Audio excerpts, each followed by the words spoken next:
जय हिंद दोस्तों। महात्मा ज्योतिबा फुले रोहिलखंड विश्वविद्यालय में BA 6 सेमेस्टर हिंदी की परीक्षा लगी हुई है। तो आज की इस क्लास में हम दो प्रीवियस ईयर के क्वेश्चंस पेपर को सॉल्व करने वाले हैं। अगर आप ये क्लास पूरा अटेंड करके जाते हैं तो निश्चित रूप से आपको पेपर में बहुत ज़्यादा हेल्प मिलेगा। ठीक है, तो चलिए बिना टाइम वेस्ट किए प्रश्नों पे आते हैं। पहला प्रश्न है कि मनुष्य के भावों की अभिव्यक्ति का सशक्त माध्यम है। तो जो भाषा है वो मनुष्य के भावों की अभिव्यक्ति का सशक्त माध्यम है। ऑप्शन सी जो है बिल्कुल राइट आंसर है।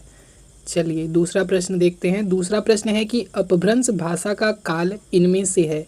तो 500 ईस्वी से 1000 ईस्वी तक जो है वो अपभ्रंश भाषा का काल है। ठीक है, ध्यान रखेंगे इसका आप लोग। चलिए नेक्स्ट क्वेश्चन देखते हैं। 3 नंबर प्रश्न है कि भाषा विज्ञान उस शास्त्र को कहते हैं जिसमें भाषा मात्र के भिन्न भिन्न अंगों और स्वरूपों का विवेचन तथा निरूपण किया जाता है। यह कथन किस विद्वान का है?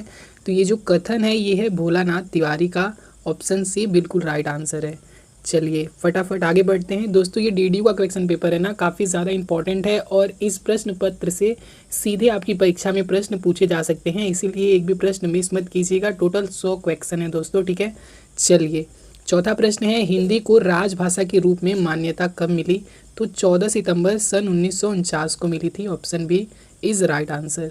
चलिए नेक्स्ट क्वेश्चन देखते हैं और अच्छे से रिवीजन करते हुए आगे बढ़ते हैं। 5वां क्वेश्चन है कि राहुल सांस्कृत्यायन ने भोजपुरी को नाम दिया। तो राहुल सांस्कृत्यायन ने भोजपुरी को मल्ली भी कहा था और कसिका भी कहा था। तो ऑप्शन सी जो है ए और बी दोनों इज राइट आंसर। ठीक है, चलिए छठा प्रश्न देखते हैं। छठा प्रश्न है कि भाषाओं के पारिवारिक वर्गीकरण का आधार है। भाषाओं के पारिवारिक वर्गीकरण का जो आधार है वो क्या है? तो वो है इतिहास। ठीक है, option C is right answer. चलिए नेक्स्ट क्वेश्चन देखते हैं। 7 नंबर प्रश्न है कि भारतीय संविधान के किन अनुच्छेद में राजभाषा संबंधी प्रावधानों का उल्लेख है? तो जैसा कि आप लोग जानते होंगे कि 343 से 351 तक जो है उसमें क्या है, राजभाषा संबंधी प्रावधान है। ठीक है, तो ऑप्शन ए जो है बिल्कुल राइट आंसर है 7 नंबर क्वेश्चन का। चलिए 8 नंबर प्रश्न देखते हैं कि हिंदी भाषा के विकास का सही अनुक्रम कौन सा है? तो दोस्तों सबसे पहले पाली आया था, फिर प्राकृत, फिर अपभ्रंश, फिर हिंदी। ठीक है, तो ऑप्शन ए जो है ना बिल्कुल राइट आंसर है। ठीक है, सही क्रम में है। ठीक है, ध्यान रखेंगे इसका। चलिए आगे बढ़ते हैं। 9वां प्रश्न देखते हैं। 9वां प्रश्न है कि मुंडा परिवार मतलब मुंडा भाषा परिवार का क्षेत्र कौन सा है? मुंडा भाषा परिवार का जो क्षेत्र है वो है छोटा नागपुर। ऑप्शन डी बिल्कुल सही उत्तर है इस प्रश्न का। चलिए अगला क्वेश्चन देखते हैं कि भारतीय भाषाओं को भारतीय संविधान की किस अनुसूची में शामिल किया गया है? तो अष्टम यानी कि 8वीं अनुसूची में शामिल है दोस्तों। ठीक है, ध्यान रखेंगे इसका आप लोग। चलिए नेक्स्ट क्वेश्चन है कि शब्द रचना में किसका योगदान नहीं होता है? तो पद का योगदान नहीं होता है, बाकी प्रत्यय का, धातु का और उपसर्ग का पूर्ण योगदान होता है, पद का योगदान नहीं होता है। ध्यान रखेंगे ऑप्शन बी जो है बिल्कुल राइट आंसर है। 12 नंबर क्वेश्चन है कि हिंदी भाषा का संबंध किससे है? हिंदी भाषा का जो संबंध है वो है सौर सेनी अपभ्रंश से। ठीक है, सौर सेनी अपभ्रंश से। चलिए अगला क्वेश्चन देखते हैं। 13 नंबर प्रश्न है कि हिंदुस्तानी भाषा का रूप क्या है? हिंदुस्तानी भाषा का जो रूप है वो क्या है? तो वो है आपका हिंदी उर्दू मिश्रित। ठीक है, ऑप्शन बी बिल्कुल राइट आंसर है। चलिए 14 नंबर क्वेश्चन है कि ग्रीन नियम का संबंध किससे है? तो ग्रीन नियम का जो संबंध है ना दोस्तों वो स्वनिम विज्ञान से है। ठीक है, स्वनिम विज्ञान से। ऑप्शन ए बिल्कुल राइट आंसर है। 15 नंबर क्वेश्चन है निम्नलिखित में से कौन भारोपीय परिवार की भाषा नहीं है? तो जो मलयालम है वो भारोपीय परिवार की भाषा के अंतर्गत नहीं आती है। ठीक है, ध्यान रखेंगे इसका आप लोग, ये इंपॉर्टेंट है दोस्तों। ठीक है, चलिए अगला क्वेश्चन देखते हैं। 16 नंबर कि किस क्षेत्र की बोली को कसिका कहा गया? तो बनारस की बोली को कसिका कहा गया। किसने कहा कसिका? राहुल सांस्कृत्यायन ने, इसका भी ध्यान रखना। चलिए 17 नंबर क्वेश्चन है कि संविधान की 8वीं अनुसूची में कौन सी भाषा शामिल नहीं है? तो भोजपुरी भाषा शामिल नहीं है। ठीक है, चलिए नेक्स्ट क्वेश्चन है 18 नंबर कि बिहार उपभाषा वर्ग के अंतर्गत कौन सी बोली नहीं आती है दोस्तों? तो भोजपुरी भाषा के अंतर्गत ना दोस्तों, मतलब बिहारी उपभाषा के अंतर्गत 3 बोलियां आती हैं, भोजपुरी, मगही और मैथिली। बुंदेली नहीं आती है दोस्तों। ठीक है, option B Bundeli is right answer. चलिए नेक्स्ट क्वेश्चन है 19 नंबर कि अंग्रेजी सरकार की ओर से अदालत का कामकाज देश की प्रचलित भाषाओं में करने का इस्तरनामा किस सन में निकला? मतलब किस सन में निकला? तो ये निकला था 1846 ईस्वी में। ऑप्शन डी जो है बिल्कुल राइट आंसर है। चलिए 20 नंबर प्रश्न है कि देवनागरी लिपि का विकास ब्राह्मी लिपि के किस शैली से हुआ है? तो उत्तरी शैली से हुआ है। ऑप्शन ए जो है बिल्कुल राइट आंसर है। चलिए 21 नंबर क्वेश्चन है कि मूल संविधान में कुल कितनी भाषाएं हैं? मूल संविधान में टोटल 12 भाषाएं हैं। दोस्तों जिन्होंने ये क्वेश्चन पेपर भेजा है उनके अधिकतम प्रश्न सही हैं और उनको दिल से धन्यवाद क्वेश्चन पेपर भेजने के लिए, ठीक है। चलिए आप लोग भी दोस्तों पेपर के बाद अपना क्वेश्चन पेपर सेंड कर सकते हैं, नीचे आपको व्हाट्सअप नंबर दिख रहा होगा। चलिए क्वेश्चन है कि राजभाषा आयोग का गठन किसकी अध्यक्षता में किया गया? राजभाषा आयोग का जो गठन था वो किया गया था गोविंद बल्लभ पंत की अध्यक्षता में, ध्यान रखेंगे इसका आप लोग। चलिए नेक्स्ट क्वेश्चन देखते हैं 23 नंबर कि राजभाषा विधायी आयोग को कब समाप्त किया गया? कब समाप्त किया गया? तो सन 1973 ईस्वी में। ऑप्शन सी जो है बिल्कुल राइट आंसर है। चलिए 24 नंबर क्वेश्चन है कि भाषा का क्षेत्रीय रूप कहलाता है, भाषा का जो क्षेत्रीय रूप होता है वो कहलाता है बोली, ठीक है। चलिए 25 नंबर क्वेश्चन है कि हिंदी का विशिष्ट बोली ब्रज भाषा प्रसिद्ध है। तो दोस्तों ब्रज भाषा काव्य भाषा के रूप में काफ़ी ज़्यादा पॉपुलर है, ठीक है। ऑप्शन सी बिल्कुल राइट आंसर है। चलिए 26 नंबर क्वेश्चन है असंगत कथन का चयन करें। तो ऑप्शन डी जो है ना दोस्तों बघेली छत्तीसगढ़ी पहाड़ी हिंदी की बोलियां हैं। तो ये पहाड़ी हिंदी की बोलियां नहीं है। बघेली और छत्तीसगढ़ी जो होती हैं वो पूर्वी हिंदी की बोलियां हैं, पहाड़ी हिंदी की नहीं है। तो ऑप्शन डी जो है वो असंगत में है, ठीक है, इसीलिए option D is right answer, ठीक है। चलिए 27 नंबर क्वेश्चन है स्वनिम को और क्या कहते हैं? स्वनिम को ध्वनि भी कहा जाता है। ऑप्शन सी बिल्कुल राइट आंसर है। 28 नंबर क्वेश्चन है कि नासिक के व्यंजनों का दूसरा नाम क्या है? नासिक के व्यंजनों का जो दूसरा नाम है वो है पंचमांक्षर। 29 नंबर क्वेश्चन है कि पुरानी हिंदी नामकरण किसने दिया है? तो चंद्रधर शर्मा गुलेरी ने दिया है। चलिए 30 नंबर क्वेश्चन है हिंदू मग पर पाव न राख्यो का बहुते जो हिंदी भाख्यो, ये काव्य पंक्तियाँ किस बोली में है? ठीक है, किस बोली में है? तो ये अवधि में है दोस्तों, अवधि में, ऑप्शन डी। चलिए 31 नंबर क्वेश्चन है कि निम्नलिखित में से कौन द्रविड़ परिवार की भाषा है? तो जो कन्नड़ है वो द्रविड़ परिवार की भाषा के अंतर्गत आती है, ठीक है। चलिए अगला क्वेश्चन देखते हैं। दोहा या दुहा किस भाषा का लोकप्रिय छंद है? तो ये अपभ्रंश का है दोस्तों, ऑप्शन सी। चलिए 33 नंबर क्वेश्चन है अर्धमागधी अपभ्रंश से विकसित बोली है, तो वो है बघेली, ठीक है, बघेली। चलिए अगला क्वेश्चन देखते हैं। अगला क्वेश्चन है कि भाषा सुनिश्चित प्रयत्न के फलस्वरूप मनुष्य में मुख या वाणी के निस्तृप्त व सार्थक ध्वनि समष्टि है जिसका विश्लेषण और अध्ययन किया जाता है, उक्त कथन किस विद्वान का है? तो ये जो कथन है ये भोलानाथ तिवारी का है, option B is right answer, ठीक है। चलिए 35 नंबर क्वेश्चन देखते हैं कि एपीई के अनुसार भाषा की कहानी कैसी कहानी है? तो भाषा की जो कहानी है वो संस्कृति की कहानी है, ऑप्शन डी बिल्कुल सही जवाब है। चलिए 36 नंबर क्वेश्चन है देसिल बउना सब जन मिठा ते जैसन जम्पाओ अवहट्टा किसका कथन है? तो ये जो कथन है ये विद्यापति का कथन है और विद्यापति को मैथिली कोकिल भी कहा जाता है, इसका भी ध्यान रखेंगे आप लोग, ठीक है, काफ़ी इंपॉर्टेंट है। चलिए 37 नंबर क्वेश्चन है इनमें से कौन सी भाषा मध्य भारतीय आर्य भाषा काल की नहीं है? तो संस्कृत जो है वो नहीं है, ऑप्शन डी। चलिए 38 नंबर क्वेश्चन है संदेश रासक के रचयिता हैं। संदेश रासक के जो रचयिता हैं वो है अब्दुल रहमान, ठीक है, ऑप्शन सी जो है बिल्कुल राइट आंसर है। 39 नंबर क्वेश्चन है इनमें अवधी भाषा की प्राचीनतम कृति कौन सी है? अवधी भाषा की जो प्राचीनतम कृति है वो है चंदायन, ठीक है, ऑप्शन डी बिल्कुल राइट आंसर है। 40 नंबर क्वेश्चन है कि लखनऊ बाराबंकी किस क्षेत्र मतलब किस बोली के क्षेत्र में आते हैं? तो अवधि के क्षेत्र में आते हैं दोस्तों, ठीक है, ध्यान रखेंगे आप लोग, ऑप्शन सी जो है बिल्कुल सही उत्तर है। चलिए आगे बढ़ते हैं और प्रश्नों को अच्छे से समझते हैं। चलिए 41 नंबर क्वेश्चन है उत्तर प्रदेश सरकार ने, एक मिनट दोस्तों, 41 नंबर क्वेश्चन है कि उत्तर प्रदेश सरकार ने 1947 में लिपि सुधार समिति का गठन किसकी अध्यक्षता में किया था? किसकी अध्यक्षता में किया था? तो आचार्य नरेंद्र देव की अध्यक्षता में किया था, ऑप्शन बी जो है बिल्कुल राइट आंसर है। जिन्होंने क्वेश्चन पेपर भेजा है उन्होंने अधिकतम क्वेश्चनों को सही किया है, ठीक है, तो उनका अच्छा स्कोर होगा। आप लोग भी दोस्तों अच्छे से मन लगा करेंगे पेपर ना तो अच्छा स्कोर करके आएंगे। इनमें से कौन सा गुण देवनागरी में नहीं है? इनमें से कौन सा गुण देवनागरी में नहीं है? वह अनुच्चप्ति ध्वनियों का अभाव, वो नहीं है, ठीक है, ऑप्शन डी बिल्कुल राइट आंसर है। 43 नंबर क्वेश्चन है मराठी भाषा की लिपि कौन सी है? तो देवनागरी लिपि है। 44 नंबर क्वेश्चन है कि सरकारी कामकाज की वह भाषा है जिसे संविधान ने सरकारी कामकाज के लिए स्वीकृति किया है, वो क्या कहलाती है? तो वो कहलाती है राजभाषा, ठीक है। चलिए 45 नंबर क्वेश्चन देखते हैं कि संविधान के किस अनुच्छेद में देवनागरी लिपि में लिखित हिंदी को संघ की राजभाषा घोषित किया गया है। तो 343 अनुच्छेद 343 में किया गया है, ठीक है, ध्यान रखेंगे आप लोग। चलिए 46 नंबर क्वेश्चन है, बनारस की मुख्य बोली है। तो भोजपुरी जो है बनारस की मुख्य बोली के अंतर्गत आती हैं। चलिए 47 नंबर क्वेश्चन है, ग्रियर्सन भोजपुरी को किस भाषा की बोली मानते हैं। तो भोजपुरी को बिहारी की बोली मानते हैं, ठीक है, बिहारी। 48 नंबर क्वेश्चन है, भोजपुरी का शेक्सपियर।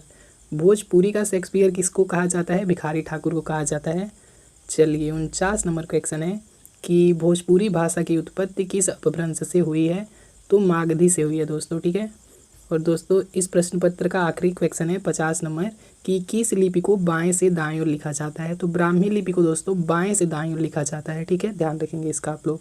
चलिए दोस्तों यहाँ पे ये क्वेश्चन पेपर खत्म हो गया है, ठीक है। जहाँ पे दोस्तों ऐसे डॉट डॉट दिखे ना वहाँ पे प्रश्न पत्र खत्म हो जाता है। चलिए इसी का एक और प्रश्न पत्र हम सॉल्व करते हैं, ठीक है, वीडियो में बने रहिए लास्ट तक। ये दूसरा प्रश्न पत्र है, ठीक है। इसका पहला प्रश्न है कि भाषा शब्द संस्कृत के किस धातु से बना है। तो भास धातु से बना है, ठीक है। चलिए दूसरा नंबर प्रश्न है कि खड़ी बोली हिंदी का विकास किस अपभ्रंश से हुआ है। तो सौरसेनी अपभ्रंश से हुआ है दोस्तों। ऑप्शन सी जो है बिल्कुल राइट आंसर है। 3 नंबर क्वेश्चन है, मनोविज्ञान सामान्यतः भाषा के किस रूप का अध्ययन करता है। तो भाषा के मानसिक पक्ष का अध्ययन करता है। मनोविज्ञान जो है वो भाषा के मानसिक पक्ष का अध्ययन करता है, ठीक है। चलिए अगला क्वेश्चन देखते हैं। 4 नंबर प्रश्न है कि मुनि त्रय में नहीं आते हैं। तो कालिदास जो है वो मुनि त्रय में शामिल नहीं है, ठीक है। बाकी ये जो है कात्यायन, पाणिनि और पतंजलि ये मुनि त्रय में आते हैं, ठीक है, ध्यान रखेंगे इसका आप लोग। चलिए 5 नंबर प्रश्न है कि माहेश्वर सूत्र में कितने सूत्र आते हैं। तो टोटल 14 सूत्र आते हैं, ठीक है। चलिए 6 नंबर प्रश्न है कि पाणिनि की भाषा संबंधी रचना का नाम क्या है। तो अष्टाध्यायी, ठीक है, अष्टाध्यायी। अगर पूछता है अष्टाध्यायी में कितने अध्याय हैं तो 8 अध्याय हैं, इसका भी ध्यान रखेंगे आप लोग। चलिए 7 नंबर प्रश्न है कि हिंदी भाषा में कारकों की संख्या है। हिंदी भाषा में कारकों की संख्या है वो है 8, ठीक है, ध्यान रखेंगे। चलिए 8 नंबर प्रश्न है कि पूर्वी हिंदी की बोलियां हैं। तो अवधी, बघेली और छत्तीसगढ़ी जो होती हैं वो पूर्वी हिंदी की बोलियां हैं, ठीक है। तो अवधी बघेली जो है बिल्कुल राइट आंसर है। चलिए 9 नंबर क्वेश्चन देखते हैं कि 1935 में नागरी लिपि सुधार के लिए गठित समिति के अध्यक्ष थे। तो श्याम सुंदर दास थे, ठीक है। चलिए 10 नंबर क्वेश्चन है कि निम्नलिखित में से सबसे प्राचीन लिपि है। तो ब्राह्मी लिपि जो है सबसे प्राचीन लिपि है दोस्तों, ठीक है। चलिए फटाफट रिवीजन करते हुए आगे बढ़ते हैं क्योंकि सारे क्वेश्चन इंपॉर्टेंट है और ये डीडीयू का क्वेश्चन पेपर है दोस्तों, ठीक है। ये भी डीडीयू का क्वेश्चन पेपर है। यहाँ से सीधे तौर पे आपके प्रश्न पत्र में प्रश्न देखने को मिल सकते हैं, इसीलिए एक भी क्वेश्चन मिस मत कीजिएगा। 11 नंबर है कि संरचनात्मक भाषा विज्ञान के जनक का नाम है। तो सस्यूर है, ठीक है। चलिए 12 नंबर क्वेश्चन है कि भाषा विज्ञान की संरचनात्मक वर्णात्मक पद्धति है। तो एककालिक। ऑप्शन ए जो है बिल्कुल राइट आंसर है। 13 नंबर क्वेश्चन है हिंदी की भी भाषाओं में नहीं आती है। तो मारवाड़ी नहीं आती है। बाकी हिंदी की भी भाषाओं में हिंदवी, दक्षिणी हिंदी और हिंदुस्तानी ये तीनों आती हैं, ठीक है, इसका भी ध्यान रखेंगे आप लोग। 14 नंबर क्वेश्चन है कि मूर्धन्य ध्वनि है। ठ जो है मूर्धन्य ध्वनि है, ठीक है। चलिए 15 नंबर क्वेश्चन है कि देवनागरी लिपि का विकास ब्राह्मी लिपि की किस शैली से हुआ है। तो उत्तरी शैली से हुआ है दोस्तों। ऑप्शन बी बिल्कुल सही उत्तर है। 16 नंबर क्वेश्चन है कि तत्सम शब्दावली है। तत्सम शब्दावली क्या होती है कि जो सीधे संस्कृत से हिंदी में प्रयुक्त होते हैं, ठीक है। ऑप्शन ए जो है राइट आंसर है। 17 नंबर क्वेश्चन है कि बिहारी हिंदी की प्रमुख बोलियां हैं। तो भोजपुरी, मगही और मैथिली, ठीक है। भोजपुरी, मगही और मैथिली जो होती हैं वो बिहारी हिंदी की प्रमुख बोलियों के अंतर्गत आती हैं, ठीक है। बिहारी हिंदी की यही 3 बोलियां हैं, भोजपुरी, मगही और मैथिली, ध्यान रखेंगे इसका भी। चलिए 18 नंबर क्वेश्चन है कि आधुनिक भारतीय आर्य भाषा है। तो जो पंजाबी है वो आधुनिक आर्य भाषा है, ठीक है, ध्यान रखेंगे आप लोग। चलिए 19 नंबर क्वेश्चन है कि कौरवी किस बोली को कहते हैं। तो खड़ी बोली को दोस्तों कौरवी कहा जाता है, ठीक है। चलिए 20 नंबर क्वेश्चन है कि ब्रज भाषा किस उपभाषा वर्ग की बोली है। तो जो ब्रज भाषा है ना दोस्तों वो पश्चिमी हिंदी की बोली है, ठीक है, पश्चिमी हिंदी की। चलिए नेक्स्ट क्वेश्चन देखते हैं और अच्छे से रिवीजन करते हैं। देवनागरी लिपि है। देवनागरी लिपि जो है वो ध्वन्यात्मक है, ठीक है, ध्वन्यात्मक। चलिए 22 नंबर क्वेश्चन देखते हैं। गोरखपुर में किस बोली का प्रभाव अधिक है। तो भोजपुरी का प्रभाव अधिक है दोस्तों, ठीक है।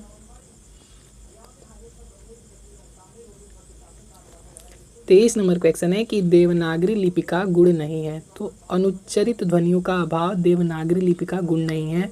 बाकी ये जो तीनों हैं, उच्चारण और लेखन में एक रूपता, शब्दों में प्रत्येक ध्वनि का लेखन और प्रत्येक वर्ड का निश्चित उच्चारण, ये सब देवनागरी लिपि के गुण हैं। अनुच्चरित ध्वनियों का अभाव जो है ऑप्शन डी, वो देवनागरी लिपि का गुण नहीं है। तो ऑप्शन डी जो है बिल्कुल राइट आंसर है। चलिए 24 नंबर क्वेश्चन है कि किस रचनाकार ने परवर्ती अपभ्रंश से पुरानी हिंदी का उदय माना है? तो चंद्रधर शर्मा गुलेरी ने माना है।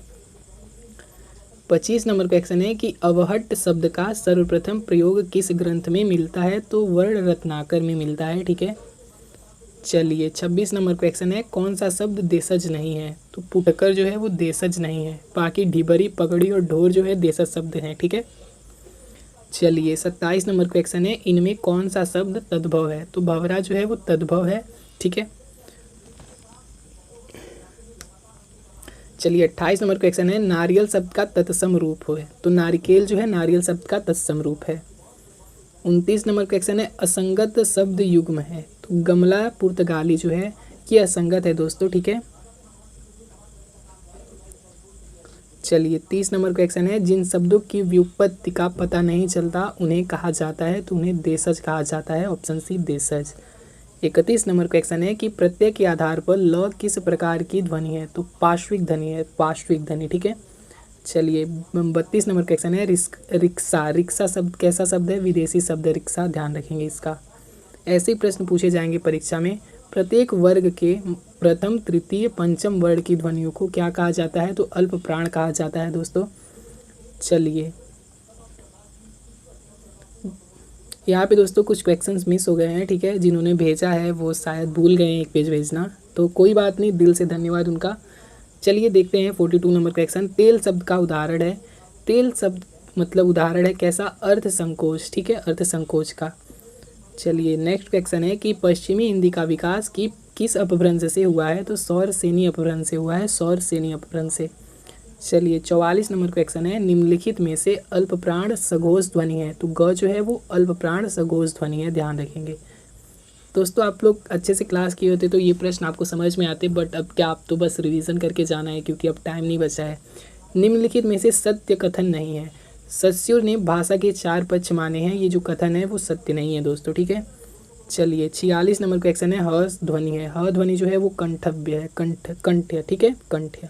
चलिए 47 नंबर है कि निम्नलिखित में से कौन सा तत्सम है? अग्नि जो है वो तत्सम शब्द है।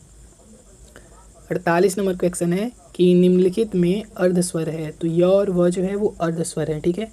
चलिए 49 नंबर क्वेश्चन है कि हिंदी भाषा के उद्भव और विकास का सही क्रम है? तो क्या है सही क्रम? चलिए देखते हैं। तो सही क्रम जो है ऑप्शन ए संस्कृत आया, संस्कृत से पाली, पाली से प्राकृतिक अपभ्रंश, फिर सौरसेनी, फिर पश्चिमी हिंदी, फिर खड़ी बोली। ठीक है। तो ये सही क्रम है, तो ऑप्शन ए बिल्कुल राइट है। चलिए आज का हमारा 50 नंबर क्वेश्चन है, लास्ट क्वेश्चन है कि भाषा की लघुत्तम इकाई है? तो भाषा की लघुत्तम इकाई ध्वनि है। तो दोस्तों ये डीडीयू का 2 क्वेश्चन पेपर हमने सॉल्व किया।